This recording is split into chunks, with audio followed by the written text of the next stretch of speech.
Together, growing in faith, changing communities.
Chapter 3, from verse 15 verse 21. Kunezinto ezimbalwa engifisa ukuba sithi ukuyibukisisa kancane. Kwathi ukuba abantu abaningi bacabange bazindle ey'nhliziyweni zabo bezibuza ukuba ngabe uJohanesi unguKristu yini okanye akasiyena. Zimbili izinto engifisa ukuqala ngazo. Eyokuqala, bathatha abantu abakhona. Owokuqala uJesu onguKristu. Owesibili uJohanesi. Owesithathu isixuku sabantu. Bobathathu labantu uJesu, uJohanesi nesixuku sabantu kunombuzo omile othi ungabe uJohanesi unguKristu yini noma akasiye. Kodwa into engifisa ukuqala ngayo ukuveza ukuthi uJesu akakhathazeki akakhathazekile ngokuthi ungubani. uJohanesi akakhathazekile ngokuthi ungubani. uJesu noJohanesi bayazazi. uJesu noJohanesi ba-comfortable ngabantu abayibona. Kodwa likhona leli qulu labantu engenaso isiqiniseko. And so ngifisa uqala ngokuthi empilweni ezisikhula, ezisamba, ezisenza izinto, kunohlobo lwabantu oluyohlezi lukunaka. Kunabantu abayohlezi bebuka, kunabantu abayohlezi bebona izinto ezinhle, kunabantu abayohlezi bekhuthaza, kunabantu abayohlezi beziqhenya ngawe.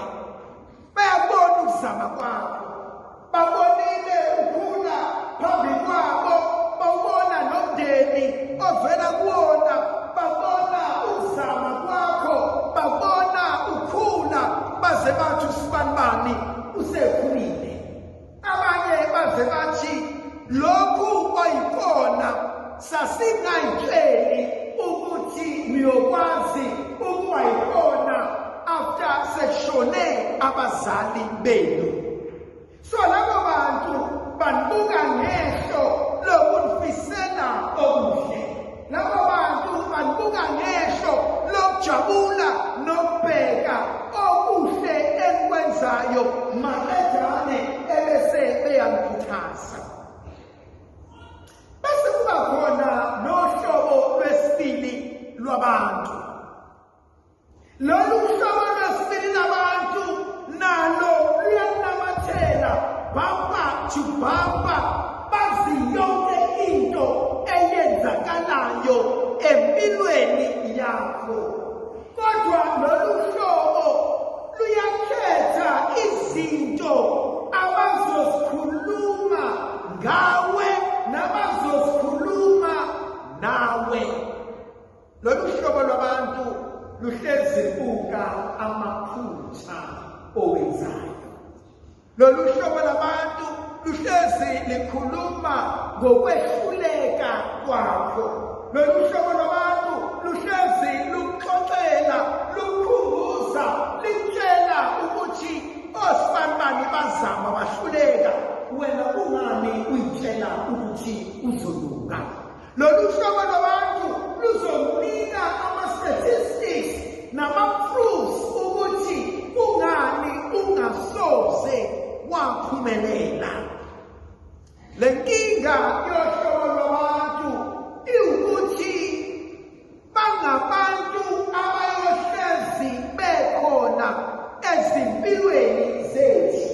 Bangabantu abakholelwa ekutheni uma kuwukuthi lento uyayenza, wangayenza nabo, ayisoze yaphumelela. Angenza umzekeliso. Ndiyabona nje ley'cathulo zami ngiyithenge lapha phepho. Kodwa I'm quite happy ngey'cathulo zami zangaphepho. Kodwa ngimase ngiphuma bese ngihlangana nomunye othenge iy'cathulo kaZara. Ebese ngiba nenkinga ukuthi yena zakhe ezakaZara kodwa ezami ezakaphepho. Kodwa before ngibone lo ofaka isicathulo sakaZara nomZara bengenankinga. Ebese ngihlala, bese ngiyahamba ngale moto yami engengiyimise ngegama, kodwa ngihamba ngayo ngi-comfortable. Mase ngiyopaka ngi-happy, ngabe ngiyothenga. Uma sengibuya sekhona imuvumalanga eduze kwami, senginenkinga ukuthi le moto yami sengiyingcanyana, kodwa le moto ibingenzela konke. Ngihambe ngithenga umuzi, ngimawuthenga umuzi endaweni yokuthi afike umakhelwane athenge ka-next door, imizi yethu ifana, sizwane. After a couple of years,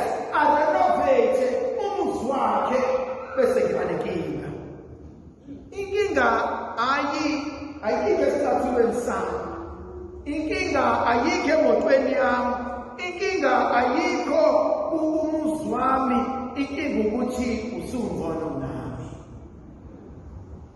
Khona isifo sabantu esinjalo. Anankinga so long as you right, kodwa ungabi ngono nami.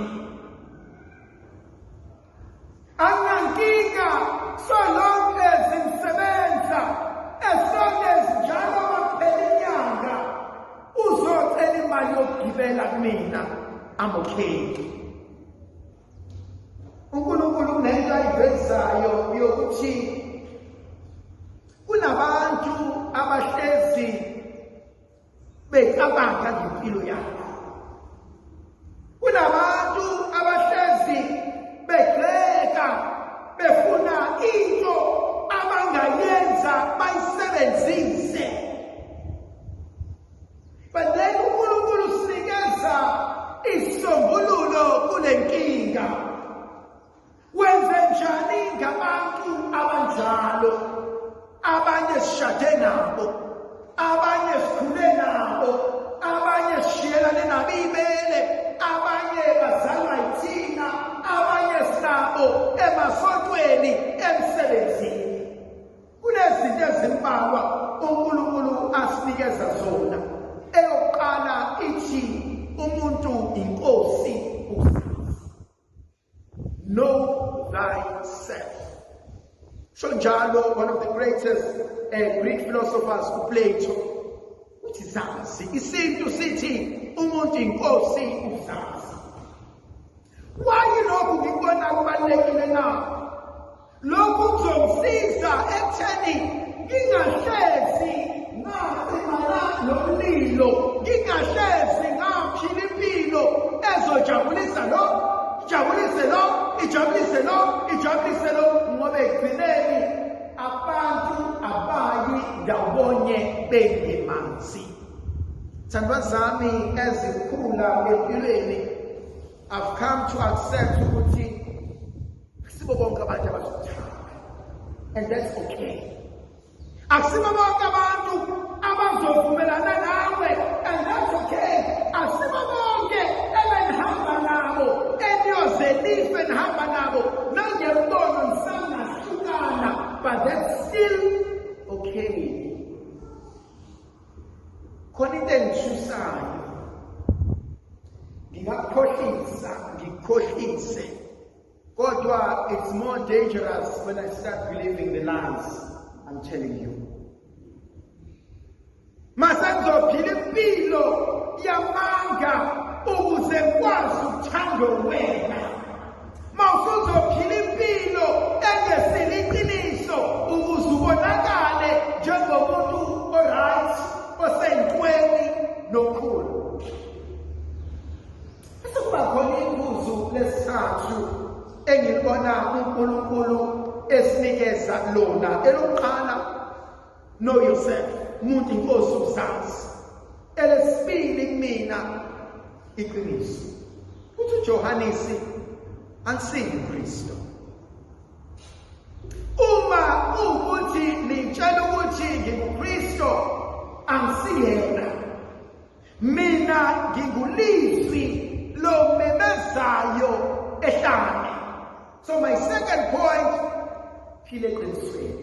Yabona khona into enzima, uqamba amanga akuve kunzima. Ngoba fanele ngikukhumbule njalo amanga engoshi. Kodwa iqiniso angidingi ukukhumbula.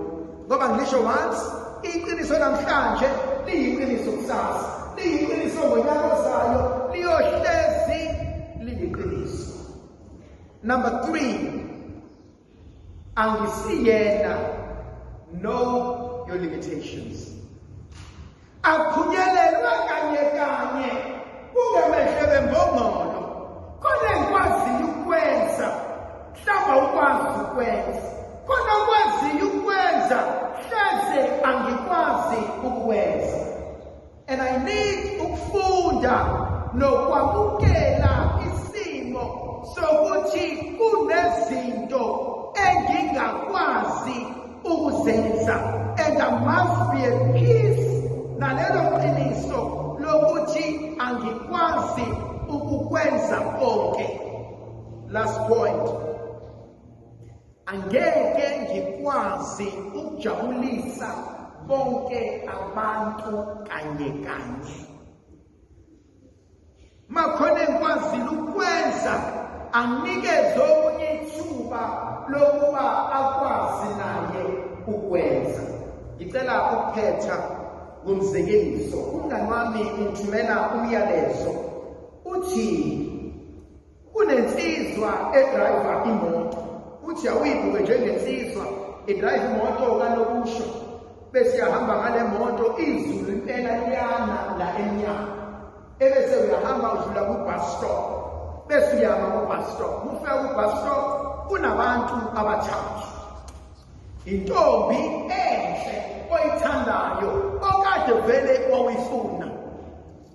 Nansi le ntombazane inina, eceleni kwayo khona umngani wakho omthembayo.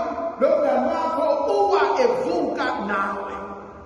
Owesithathu, isalukazi esesigugile esigulayo usigulela ukufa. Kule moto ohamba ngayo uyedwa vo umuntu ongamfaka kule moto. Ubani ozomfaka?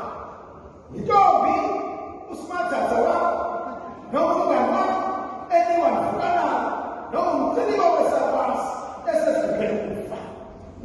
Ubani omthathayo umfake kule moto? Unempendulo phethu. Ithi impendulo yakho. Aphuma emotweni, Yeah. thola umngane amandele ngesakazi ayise esibhedlela, stay with the brother of my dreams. Umbuzo uthi iyedwa umuntu ongamfaka. Ubani ongamfaka la? uThuliro yena akakwazi ukufaka umngane wakhe. Nansi intombi akakwazi ukufaka intombi. Nansi ugogo akakwazi ukufaka ugogo. Abashiye bonke labantu. Kwakune-interview, lo mbuzo wabuzwa abantu abawu-500, uyedwa vo wakwazi ukuphendula, kwawuyena athola umsebenzi. And impendulo kaLeroy right. Uthi uLeroy akaphuma emotweni akabukhiye umngani wakhe, athi mngani wami nansi khiye, nansi ugogo uyagula, awufake emotweni nihambe niye esibhedlela, asalele bamele intombi yakhe.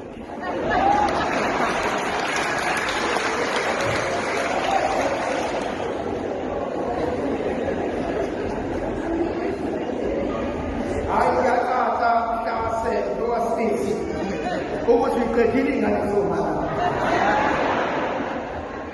Nakanjalo ethandazani ngazokwenze njalo nami.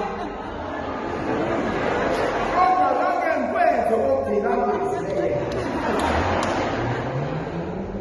Ekugcineni, there's one thing I want to say. If uphila impilo yokujabulisa bonke abanye abantu, you will never be happy. If uphila impilo living in a box, you will never achieve your full potential. So the last message, live outside the box and surprise yourself and be the best you can ever be. Because this webinar is supposed to begin, this can say, we say,